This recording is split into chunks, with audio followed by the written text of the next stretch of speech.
नमस्कार दोस्तों। आज हम भारत के संवैधानिक इतिहास के एक महत्वपूर्ण अध्याय पर चर्चा करेंगे।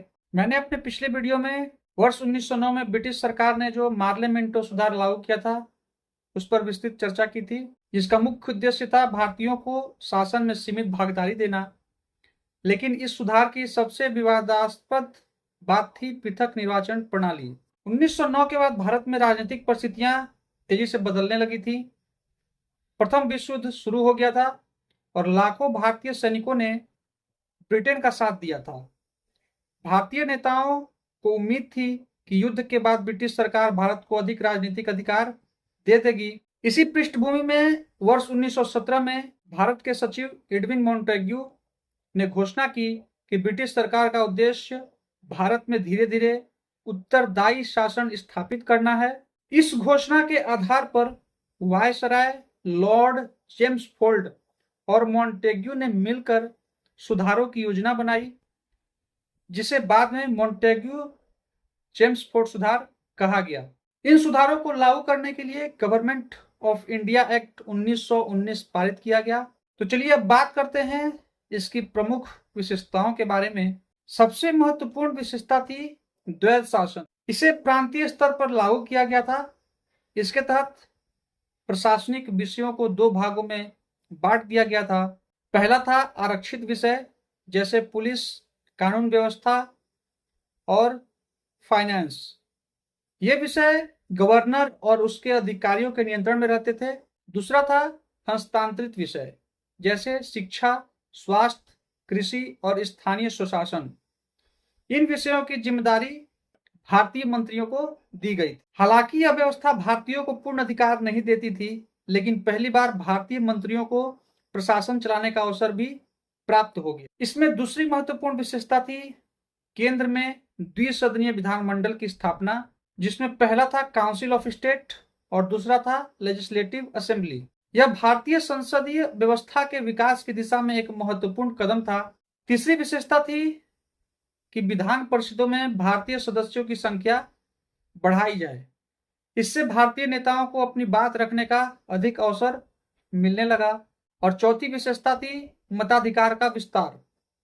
हालांकि मतदान का अधिकार अभी भी सीमित था और केवल संपत्ति, शिक्षा या कर भुगतान जैसी शर्तों को पूरा करने वाले लोग ही वोट दे सकते थे। पांचवी विशेषता थी कि पृथक निर्वाचन प्रणाली को समाप्त नहीं किया गया, बल्कि और अधिक समुदायों तक विस्तारित किया गया। यही कारण था कि कई राष्ट्रीय नेताओं ने इसकी आलोचना भी की। इन सब के बीच प्रश्न यह उठता था कि इन सुधारों पर भारतीयों की प्रतिक्रिया क्या थी। तो कई नेताओं का मानना था कि यह सुधार अपर्याप्त है। भारतीय राष्ट्रीय कांग्रेस ने कहा कि भारत को केवल सीमित अधिकार नहीं, बल्कि वास्तविक स्वशासन भी मिलना चाहिए। उधर कुछ नेताओं ने इसे आगे बढ़ाने की दिशा में एक कदम माना, लेकिन अधिकांश राष्ट्रवादी इससे संतुष्ट नहीं थे। 1919 का वर्ष एक और कारण से महत्वपूर्ण है। इसी वर्ष ब्रिटिश सरकार ने रॉलेट एक्ट लागू किया, जिसके खिलाफ पूरे देश में विरोध भी हुआ था और इसके बाद जलियांवाला बाग हत्याकांड हुआ था।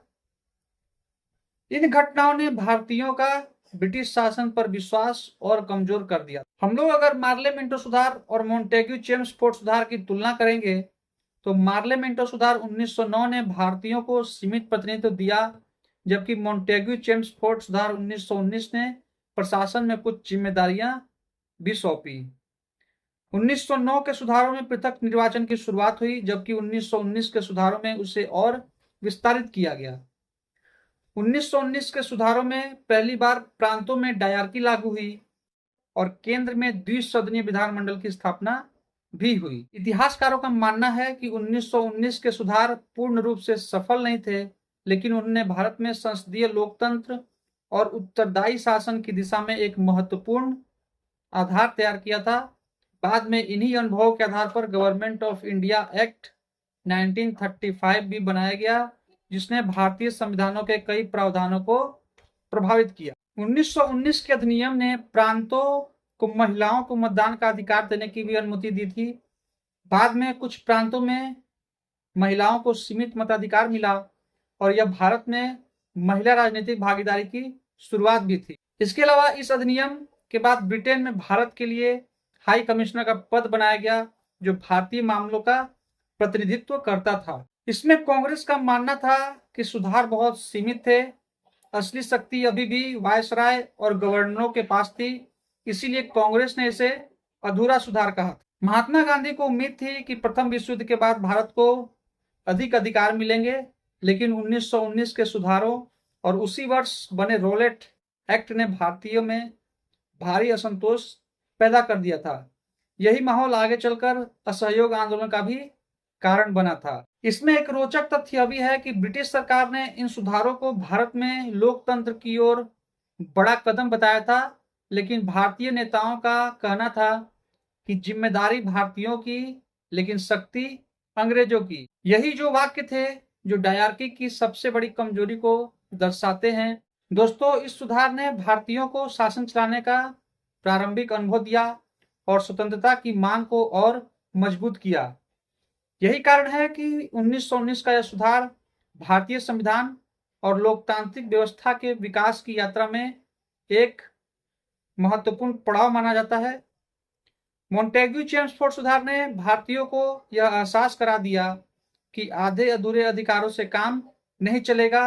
अब लक्ष्य केवल सुधार नहीं, बल्कि स्वशासन और स्वतंत्रता था। यही सोच आगे चलकर स्वतंत्रता आंदोलन की सबसे बड़ी ताकत बनी। वीडियो पसंद आया हो तो लाइक और शेयर जरूर करिएगा। चैनल को सब्सक्राइब करना मत भूलिएगा। मिलते हैं अगले वीडियो में ऐसी ही जानकारी के साथ। तब तक के लिए धन्यवाद दोस्तों।